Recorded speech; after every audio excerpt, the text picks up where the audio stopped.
Welcome to From Days to Years. I'm Angie Lee, and I'm so excited for you to be here. We're starting season 2. Everything is new in season 2.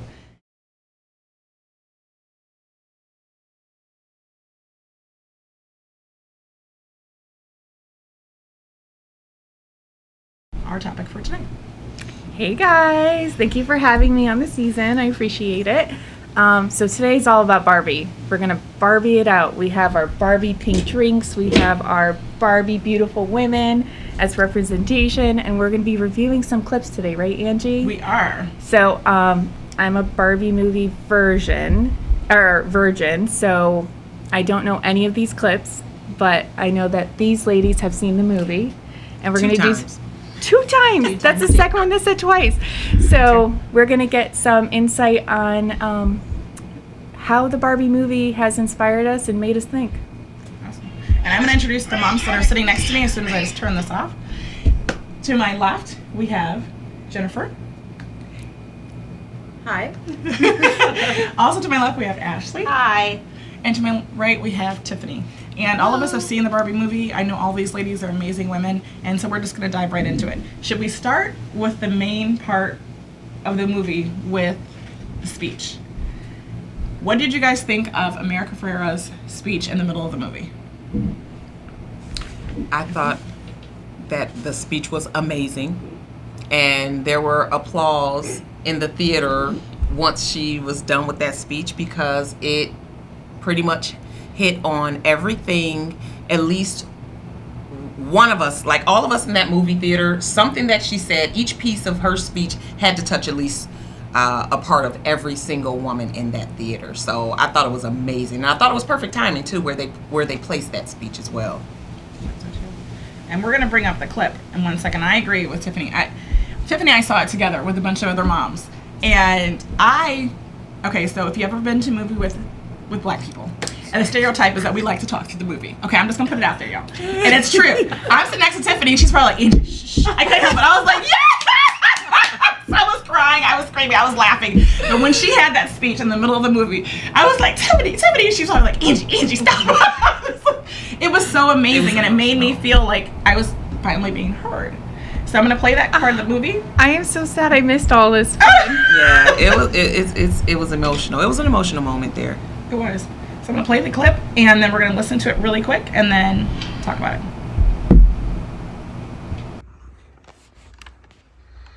It is literally impossible to be a woman. You are so beautiful and so smart, and it kills me that you don't think you're good enough. Like, we have to always be extraordinary. But somehow we're always doing it wrong. Like, you have to be thin, but not too thin. And you can never say you want to be thin. You have to say you want to be healthy, but also you have to be thin. You have to have money, but you can't ask for money because that's crass. You have to be a boss, but you can't be mean. You have to lead, but you can't squash other people's ideas. You're supposed to love being a mother, but don't talk about your kids all the damn time. You have to be a career woman, but also always be looking out for other people. You have to answer for men's bad behavior, which is insane, but if you point that out, you're accused of complaining. You're supposed to stay pretty for men, but not so pretty that you tempt them too much or that you threaten other women, because you're supposed to be a part of the sisterhood, but always stand out and always be grateful. But never forget that the system is rigged, so find a way to acknowledge that, but also always be grateful. You have to never get old. Never be rude, never show off, never be selfish, never fall down, never fail, never show fear, never get out of line. It's too hard, it's too contradictory, and nobody gives you a medal or says thank you. And it turns out, in fact, that not only are you doing everything wrong, but also everything is your fault.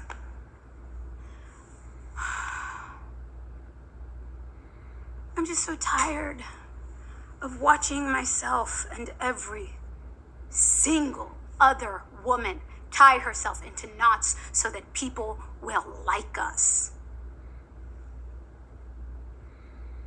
And if all of that is also true for a doll, just representing a woman, then I don't even know. So that's the speech.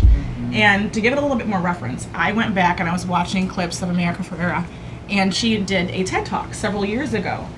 And if you listen to that TED Talk, you will see why she was perfect for this part.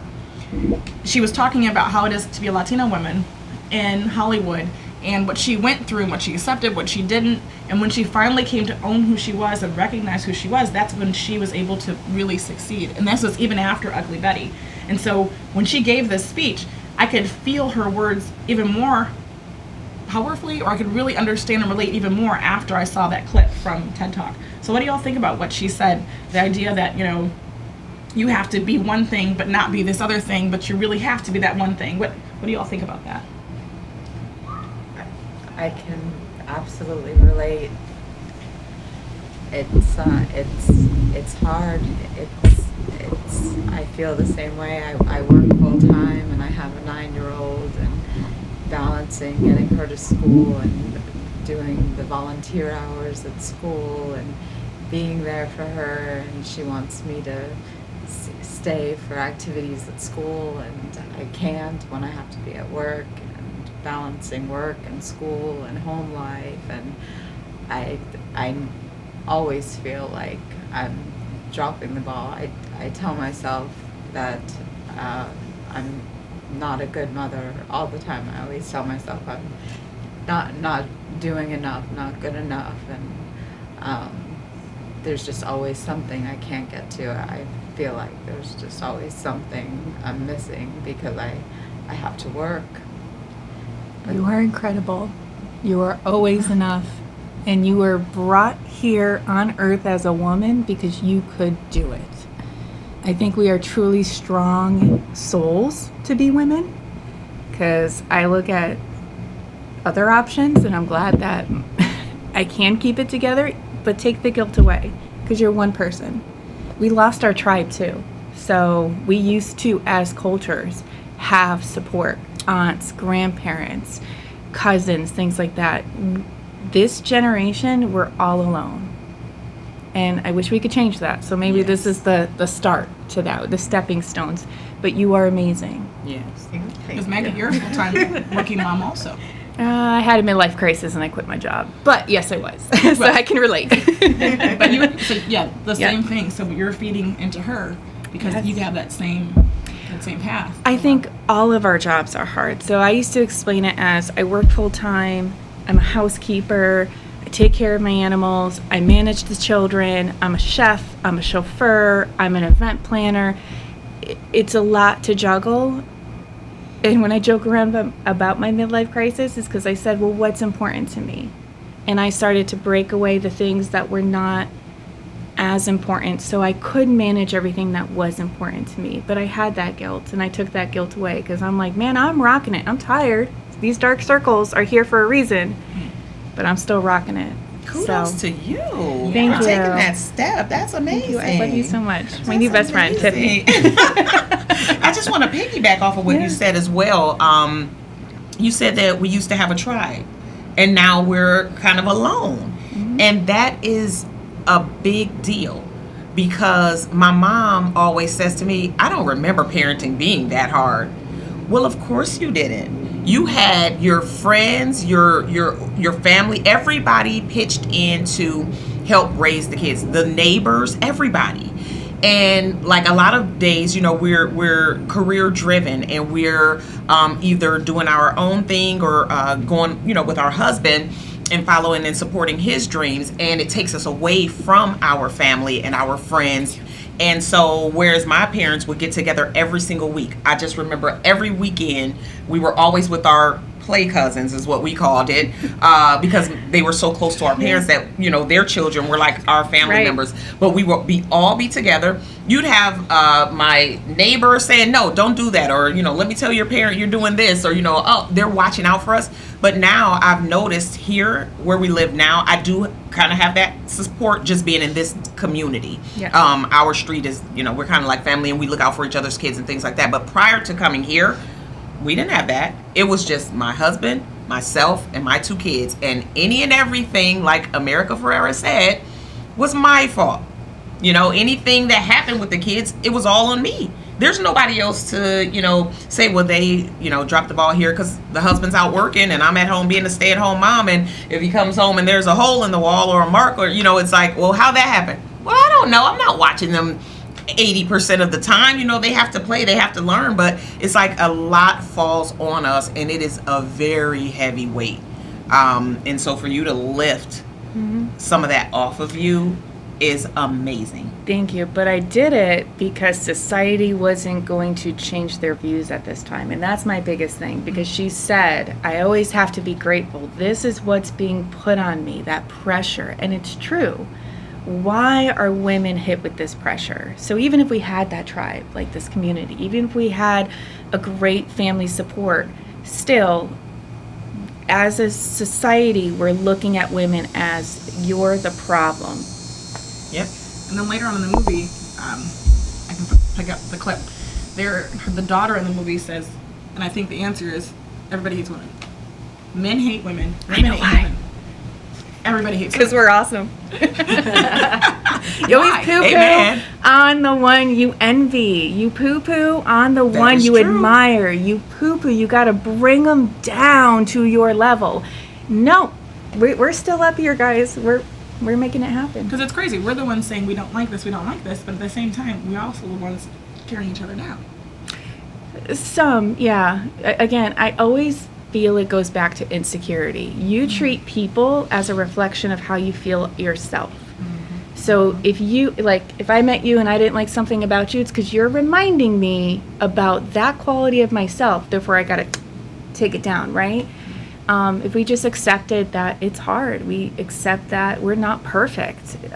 We're all beautiful in our own right. Just enjoy life. We have one, you know? Amen. Have a midlife crisis. It's really fun. You can at least see the smile on my face. I'll be next in line for that. I'll take that. I'll guide you. I don't know about that. I think I'm gonna pass on the midlife crisis only because I don't know. It just doesn't sound like fun. I'm having fun. I'm having a blast. But I guess what I came from to here, and I took a lot of that stigma away from me. I said, you know what? I'm almost 40. I don't need to care about what people think. I need to care about myself. I'm halfway through my life. If I live past 80, I'm going to be so grateful. So thank you, Barbie. I'm going to be grateful. Yes. But what have I really done? And started making changes to bring that smile back. And you know what? I'll say a lot of people have said they've noticed a big change in just me and my energy. I've seen that. That's when I saw you before. That is awesome. When we had the episode where we were with Chef Jerry and we had like the restaurant thing there, she was doing the private shopping, showing us how to do meal prep. I saw you that week, and you then and you now. I was like, dang! That's a clip from Friday. There's a lot of cursing in that movie, so maybe don't watch it. But the clip is good. That's how I felt, because it was like a complete 180. Yeah. Like you're. I don't want to say softer because people say, oh, you're supposed to be soft as a woman. Yeah, sometimes you can be. But your countenance is different. Oh, yeah. The way you speak, the way you carry yourself, your complete energy is different. Yeah. I felt weighed down. I felt pressured. I felt unsuccessful and guilty. I don't feel guilty. My daughter misses a dance class. Whatever. She didn't die. I didn't die. Yeah. And if you hate me for it, being like, you're a terrible mom for not bringing her, I'll be like, well, I was having ice cream. My life is full. I love it. I love it. It's my belly. I love that. I love that. But why does it... Okay, so this is the thing. Going back from Mayor Ferrera's side to over here, to what Maggie was saying, like she had a midlife crisis. She's like, this is it. I'm done. I'm not living with these societal pressures anymore. I'm going to do it my way and take back my life and do it. Be the mom that my kids need to be and be the woman I need to be. Right. Why does it take us getting to that point? And because almost like Barbie, I know she's a fictional character, but she kind of had like a little crisis. Her life was all perfect, and all of a sudden, one little thought just kind of threw her world in disarray and in chaos. Why do we have to wait until we're in chaos or in disarray to change things? Why can't we change things before that? Why does it take that extra, I'm about to lose my freaking mind, before we change something? Because we're conditioned to have the blinders on. How we're are we women and we're raised gonna by our keep- moms? Yeah, we're going to keep going and going and going because we don't want to fail at something. So we keep letting this pressure be applied to us and these standards, and you just keep going and going until finally it's like you can't go anymore because one way or the other you're going to stop. Either you can do it willingly, voluntarily, or it's going to happen because you're going to shut down mentally or physically. So I think that's why they call it the midlife crisis, but maybe we should call it like the happiness. midlife rebirth. Yeah. Like I had my midlife rebirth where you I wake love up that. and you're stronger than ever Yeah. mentally to be able to say no. It's okay to say no. And we have to learn that. It's okay to say no. Thank you said that, because I always felt I had to say yes. Yes, I will make it happen. Yes, I'll do that. Yes, I'll make you happy, and put all of my pressure and thoughts down to say yes. Maybe that's the theme of Barbie. We say yes too much. Yeah. Let's raise our daughters to be no getters. It's okay to say no. Or at least No, it's okay. pause. Yeah. Because when someone brings an idea to you, they already know when they've had this whole thing, they've been thinking about what they want to talk to you about, what they've been asking you about. All of a sudden, you're put on the spot, and you're like, oh yeah, okay, I can do that. And then later on, you get a chance to think about it. So maybe we need to pause I'll get and back to say, you. I'll get back to you. Let me think about that for a moment. How is that going to change and affect my life? I already know how it's going to affect yours because you've thought about what you want to ask me. But let me think about it for me and see if this is a good thing for me and for my family. So stop being impulsive. That's me. Guilty. I'm guilty. I will raise my hand to that too. So good. So it's not menopause, it's midlife pause. Midlife pause. Take a pause. Think about it and come back. Where have you been my whole life? Midlife rebirth. Midlife rebirth, midlife Menopause. pause. No menopause. We got midlife pause. Midlife over here. pause. I love it. I love it. I love it. I love it. All right. One of the other things. So there's so many. I have like pages and pages. Well, a couple pages of notes. So her speech. The other thing about patriarchy. So there's a glass ceiling patriarchy. Ken finds. If you have not seen this movie, you have got to see it. So Ken finds his voice because in the movie, Ken is kind of playing the stereotypical woman. Yep. And he ends up finding his voice at the end of the movie as he loses his way. He has an existential or midlife crisis or rebirth. Was this movie about me? It's about me too, babe. And he at the end he like breaks down and starts crying, and Barbie kind of helps him through it. And it's just, I don't know, it was very interesting to me because in the end of the movie where the women are brainwashed. So they go to Barbie Land with Ken and Barbie. Ken realizes that men are in control. Ken takes all this information back to Barbie Land, and he allows the Kens to really step up, and they become in control of Barbie Land. And then Barbie comes back and sees this chaos and like wants to like give up. And then Sounds right. which is, before you start to step up, sometimes you just have to fall down flat on your face before you get back up. So that's what she That's did. exactly what she did. That's what she did. She got some help from friends, her village, her tribe, and then the speech from America Ferrera kind of snapped her out of it back to reality. And then she rose up and they started taking back over Barbie Land. But at the end of the scene, Ken is there and he's, trying to figure out who he is, and Barbie is encouraging him even though she's not quite sure who she is. And as she's giving the speech to him, she figures out that maybe my life being perfect isn't what it's supposed to be. And she finally figures it out. So sometimes women, we're going through something, and before we can even finish what we're going through, we have to help the people in our lives too. Because in the movie, one of the scenes, America Ferrera is talking to Barbie, and Barbie is like second guessing herself. I don't know if I can do this. I'm not sure if I can get through this. I'm not sure if I can really do it. I don't really want to hurt him, even though he came back. And she's like, he came back, took over your government, took over your home, took over your life. You're not trying to hurt him, just trying to get back your life. And then when she's going through this, then she also has to help Ken reclaim who he is. Why can't she just say, nope, we're not doing this, and take it over? Why does she have to nurture him through her mess and through his mess? Because women are nurturers. I think that's our gift. Yeah. It's not that she had to, I think. I didn't see the movie, so don't trust me. But if we see someone hurting, we're more apt to help. Even though our glass could be half full and we should fill it, we will always pour into someone else who needs it. And that's what I think makes us amazing, Absolutely. amazing Yeah. humans, genders. Absolutely. I almost said creatures. Yeah, We are for sure. unique. When I wake up in the morning and things are a little bit like this, I feel like a creature. I'm like, don't look at me. I need some water, possibly brush my teeth and get some coffee. I don't know. So I think that shows her character, our character. You know? Yeah.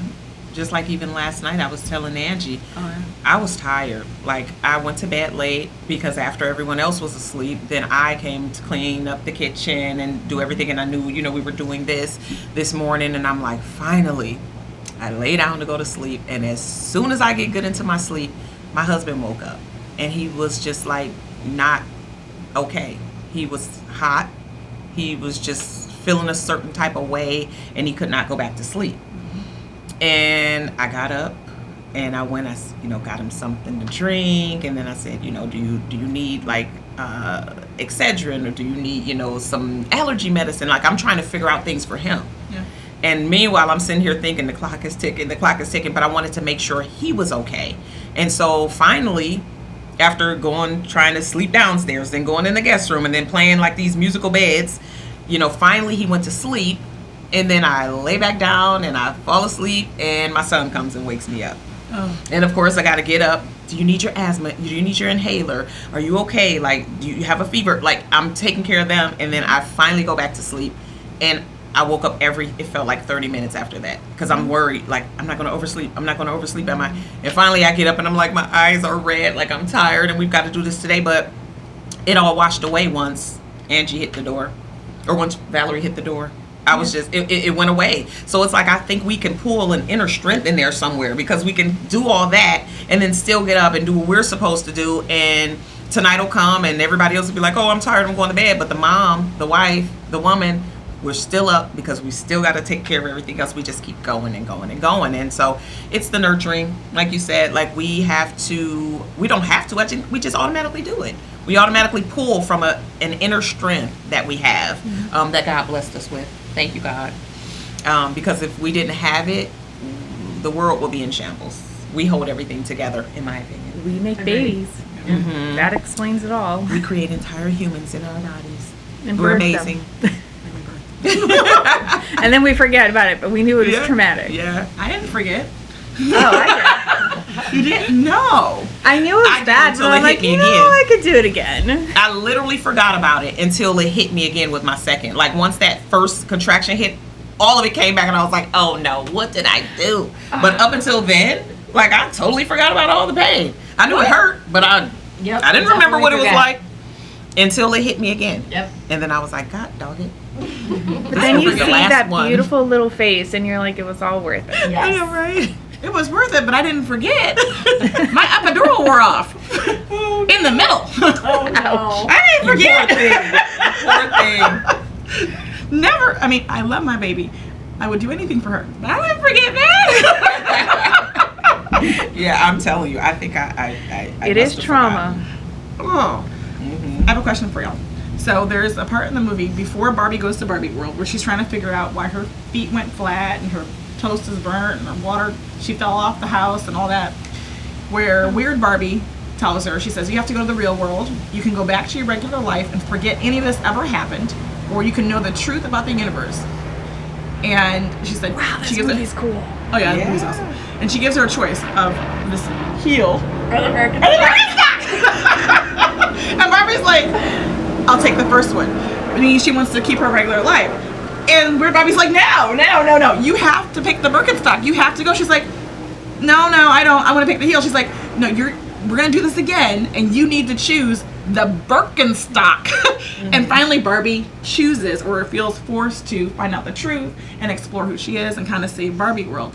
Do you feel that even though before you began a rebirth, let's talk about that, before you've been a rebirth, and you know there's a choice inside of you that you need to pick, let's say the Birkenstock, the heel or the Birkenstock, sometimes we just want to gloss over life and go with the heel, or do you always choose the Birkenstock? Do you gloss over, go to the heel, or do you go to the Birkenstock? Which one do you guys do in your lives? I'm going to chime in, and I think it's situational for me. Okay. Where am I in my headspace at that time? Because there are days I wear those heels, and I'm like, I'm loving life. And there's other days that I'm like, I'm going somewhere fancy, and I'm going to wear my flats. And if you look at me and judge me, so be, that's you, not me. You know, so, but it depends what happened that week, what happened the last 6 months. Am I having my lady time of the month? How much motivation do I have to endure pain with the heel? But I want to look pretty, you know? So it's like with me, I feel like when it comes to the heel and the Birkenstock, where I come from and where my family lives in Cleveland, Ohio, is the Birkenstock for me. The heel is here, living here. It's like I'm in a bubble here. I'm in a different world here. And literally, I could block out phone calls and everything else and ignore that Birkenstock and choose to just be in my heels. But then you know that in order to make a difference, in order to help people, in order to show that you're not making strides in your own world to be able to go back and help those other people, you have to choose that Birkenstock. You can't ignore it because things are happening here. It's lovely here and it's a storm here, and I can very easily be here, but I'm going to go in that storm because I know if I do, I'm going to make a change. I'm going to make a difference. I'm going to help someone. And 9 times out of 10, even though I'm in those heels hurt.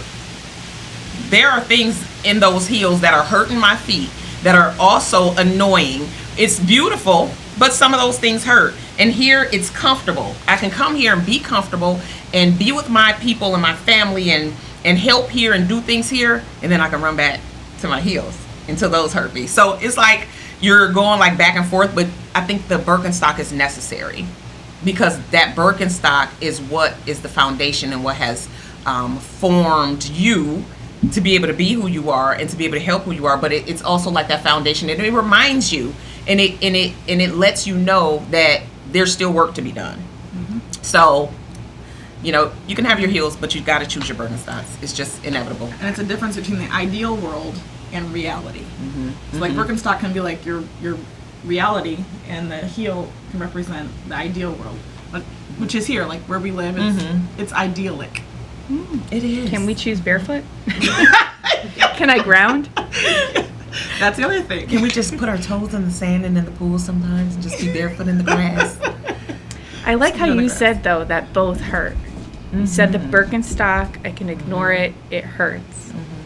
Because you know what you have to deal with. The heel is beautiful, but you also know it comes with its own pains. Yeah. So we're going to take a break real quick, and we'll be right back.